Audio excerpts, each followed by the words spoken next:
Are all the 27 members of the bloc on board?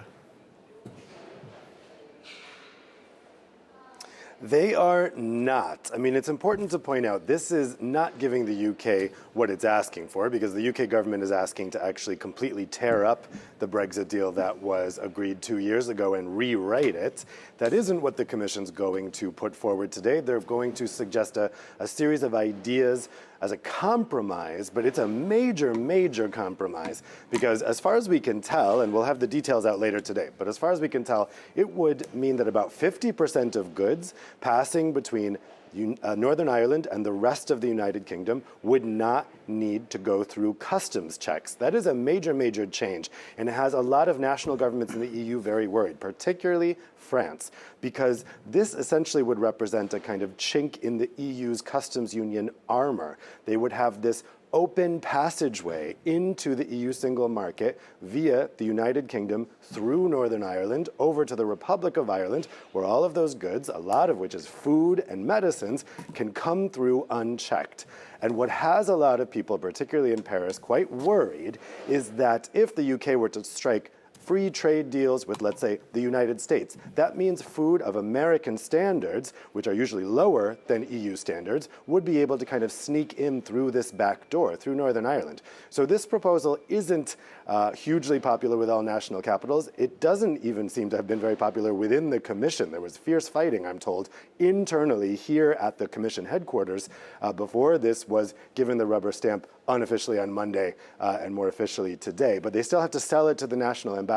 So it's important to note these are just ideas, and the ideas that the Commission is putting forward here may not even be palatable to the national capitals. So this is going to take a lot of negotiating, although the Commission says they are not renegotiating the Northern Ireland Protocol. This is a, quote, dialogue.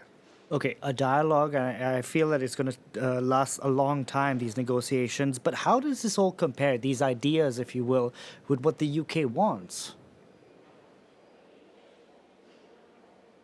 Well, what the Brexit Secretary David Frost from the UK suggested yesterday in his speech is that he wants the deal that was agreed 2 years ago completely torn up, and he wants them to start over.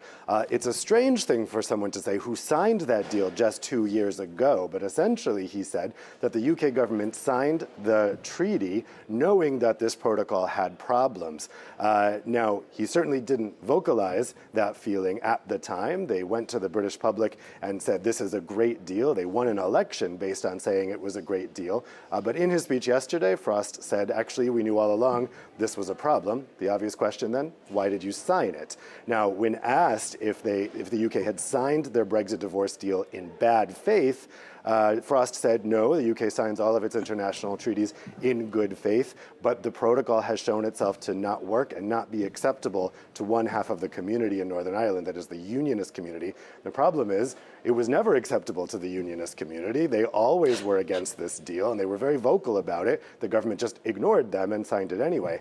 And then the other problem, of course, is that the UK hasn't ever actually made any effort to implement these customs checks within the UK in order to prevent a hard border on the island of Ireland. They've extended the grace period unilaterally and now without end in order to not have to implement those checks, which are politically difficult for them.